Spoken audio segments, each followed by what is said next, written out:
and welcome to the Farmer Supply Association Agri Report. I'm Randy Klepeczka, agronomist with Farmer Supply Association. Today is February the 7th as we tape, and that means field time is upon us. You know, there's some things we have to get done in February. For the most part, a lot of times it won't be with ground rigs or anything. May have to be done by airplane, but there are some things that are going to have to be done, and that's what we're going to talk about today. This time of year, probably the two main things that we look at if you're a wheat farmer, we need to do some management items on wheat. There's not a lot of wheat farmers, but there are some, and it's obviously an important crop to them, so we got to keep that in mind. And then we got to also keep in mind burn down herbicide applications. I had my first field call of the season back Monday, and it was to look at some wheat. The bottom line, the wheat was tillered good, and we've had a great fall and early winter, so the wheat was tillered good and everything. Only thing, it was really wet out there, and as you well know, so that was really the only issue. We're starting to see some signs of some things caused by the wetness, but if we can dry out, here in a reasonable time, I think we're set up for probably a pretty good, at least the potential for a good wheat crop. So again, that's what I want to talk about today. First is wheat management, and then second we'll hit on burn down herbicide applications just a little bit. First, wheat fertilizing, and as I said, most of the wheat is tillered pretty well, looks pretty good, so we're not in any big rush to necessarily get anything done real quick as far as wheat fertilization.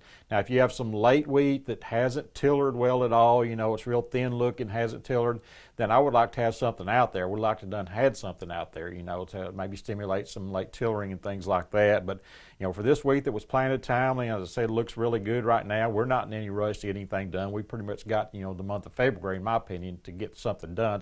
So we can buy some time to let's hopefully get some of that ground dried out and get some better application, conditions out there for that. As far as timing, again, I think, any time in the month of February and some of this stuff that's really tillered well, I think, certainly, till the end of the month is fine on that. 2 years ago, I was looking at my records, and we really didn't get much wheat fertilized, until around the 1st of March, just because conditions were so bad till then, and had a great wheat crop. So, I think we got time, again, to get something done on that, especially if we're well tillered. So, rates, as far as rates go, I think the university recommends 120 units of total nitrogen for wheat. I have some farmers tell me they, experiment a little bit and they can, respond to a little more than that, up to maybe 140 or so. Certainly, I think 140, 150 is probably going to be max end as far as, how much nitrogen you're going to need to really, maximize yield potential. So, keep that in mind right there. If you don't have good yield potential, you might could back down a little bit to, 90 to 100 units. But generally, in that 120 to a little more than that is kind of like to where I see it. I'd like to see at least 2 splits out there. A lot of people do 3, and 3's good. The only problem I have with 3 applications is getting timing for 3. A lot of times I have trouble getting 2 timed pretty well because of conditions, water standing, wet conditions, getting, application conditions not being good. So, 3 can certainly be good and beneficial to split it up even more. But a lot of times, like I said, 2 is about all I can get good timing on. So a lot of times I'll go with 2, and then if things really look like you might get response to a 3rd one, I'll go ahead and put a 3rd one late. But really want to get most of it in 2 in most situations, in my opinion. As far as agrotane, I get a lot of questions about that with wheat. It's not as critical as it is with rice. When it's warm and wet, in June and those kind of conditions. But the warmer it is, the wetter it is, you can still get responses to agrotane on your urea, in the wheat crop. So keep that in mind. The warmer it is, the wetter it is, the more likely you're going to get a response. It's not going to be as huge a response as rice, but you can still get a response. On our sandy soils, which most of our wheat is on sandier soils, then we got to keep sulfur in mind, especially, the area, where my office is at, in the Tuckerman area, and north of Tuckerman, west, north of Newport and west of Tuckerman, all that area west of Highway 367, that really sandy ground. One sulfur application is usually not going to get you. It's usually going to take 2, and what I usually do if I'm putting 2 nitrogen applications, I want sulfur in each one. If I'm doing 3 nitrogen applications, a lot of times I want sulfur in that 3rd one as well. So because of the leaching of the sulfate form of sulfur, you just lose that, and you'll see those sulfur deficiencies showing up on that real sand if you don't do that. So, I usually like to get, 50 to 75 pounds of ammonium sulfate in each one of those applications. So keep that in mind. It really should tell on you if you don't do it. Phosphorus, occasionally, but a lot of times phosphorus deficiency, that's that reddening, purpling you'll see. A lot of times that's temporary, but if you did not put what you needed out there pre-plant, what the soil test called for, if you had a soil test, then you might want to go ahead and get some DAP out there early this spring, because, if that phosphorus deficiency doesn't go away, you would wish you would have done something. But a lot of times it will go away when it warms up and dries up a little bit. So that's kind of the wheat situation. Again, we got a little time here on most of our wheat, so let's hopefully get some better weather and adapt as we need to there. Other thing that's going to probably start later this month is burn down herbicide applications. Really a couple of main reasons for doing burn down. One, if you're ready to stale seed bed, or if you're going to no-till, you want to keep that ground as clean as you can, really, until planting. The other situation is you're going to work the ground anyway, but you don't want to get it too turfed over, because if you get it too turfed over, you know what's going to happen. That ground's going to stay cold. It's not going to dry out, the way you want it to. So it's better to have, a lot of that weed population at least knocked back somewhat. I mean, you don't necessarily want to strive for a total 100% control of everything out there, but at least keep it beat back enough where, the ground will warm up and dry out, and you don't have to deal with that, until late spring. So that's the main reasons for the burn down applications. I generally recommend one of two, herbicide-based systems. Early in the season, early in the burn down season, I like a Roundup-based system.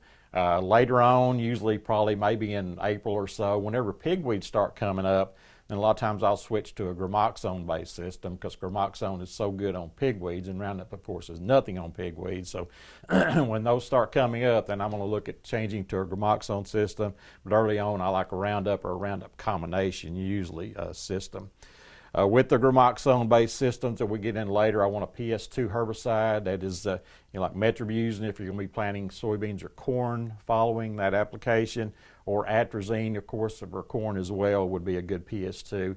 What that does, it helps that gramoxone get into the weed plant and work better. A lot of times with gramoxone, we don't get translocation, we just get that burn, and a lot of times it grows back. But if you have that PS2 inhibitor in there, it'll help, get that gramoxone into the plant, and you'll get better results. If you look at MP44, usually the weed ratings are 1 or 2 points higher if you've got that PS2 inhibitor in there with the gramoxone. Of course, there's not a PS2 inhibitor we can use for rice, so we can forget that with our, if we're going to be applying rice out there.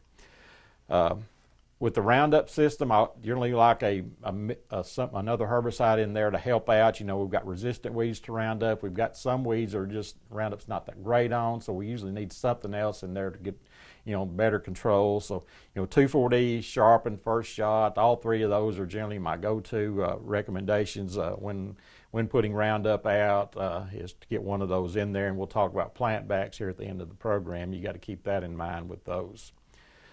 Another burn down situation, I've already got a call this morning about that, is the ryegrass situation. Ryegrass is just, it's all Roundup resistant, so you can forget that pretty much. So we've got to look at some other things. I would like to see more people using the pre-emerges in the fall and keep that ryegrass from coming up, but a lot of times you either don't get the conditions to do that, or situation to do that, or, and things like that. So, or you don't want to spend the money back in the fall, when there's not a crop out there. So we've got some people doing that, but certainly not everybody, or not a lot of people are doing that. So, let's think about that in the future. You get a pre-emerge in the fall. If you don't, let's try to get it sprayed as early as we can. Right now there's a couple of choices. Clethodim, which is the active ingredient in Select, our generic is section 3 on that. Well, that's going to be probably your first go-to shot right there before that ryegrass gets too big. Now, once it gets too big and tillered all over the country, then that's probably not going to be great. You'll get some activity, but not as much as you want. The other option, and we'll talk again about plant backs on clethodim in a minute, but the other option is gramoxone plus the PS2 inhibitor, if you can put that in there.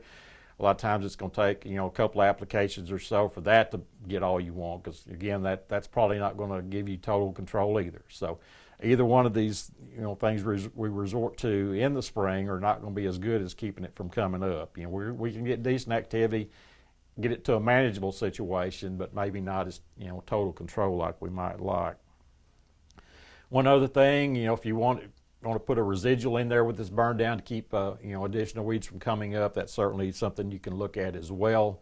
We're kind of maybe in that in-between area right now where the winter stuff's mostly all up and the summer stuff hadn't started, so you may not get tremendous need for that, but that's certainly something that will help you keep things clean and stuff from coming up if you put the Valor or something like that in there. I want to finish up on plant bags. Any of these, burn downs you put out, you got to consider the plant bag and how long it's going to be before you plant your crop, and whether you've got enough time to, for that herbicide to break down. With Valor, we're talking about the Valor, it's a 30-day plant back, except for soybeans. Of course, you can go immediately with soybeans. With the Clethodim Select Section 3, we've got a 30-day plant back, and a lot of people don't think about the soil activity of the Clethodim, but 30-day plant back for any grass crop, like corn or milo, those kind of crops. So, if it's going to be soybeans, there's no plant back, but we've got to keep in mind the rice, the corn, the milo, especially a lot of people forget about that. So rice, corn, and milo, a 30-day plant back from Clethodim. 2,4-D, which again, like mixed with the Roundup a lot of times, but we've got to remember that we've got a 21-day plant back for rice, a 14-day plant back for beans, and a 7-day plant back for corn and milo, so keep that in mind. The First Shot, another one that I like added with the Roundup, that's a 14-day plant back for corn and milo, and a 7-day plant back for soybeans. So again, we're getting to that time of year. It's going to be time to go to the field here pretty quick, so let's keep these wheat management recommendations in our mind, and also the burn down recommendations in our mind. And if you got any questions, feel free to call me through Farmers Supply Association. And this has been Randy Klepetska with your Farmers Supply Association Agri Report.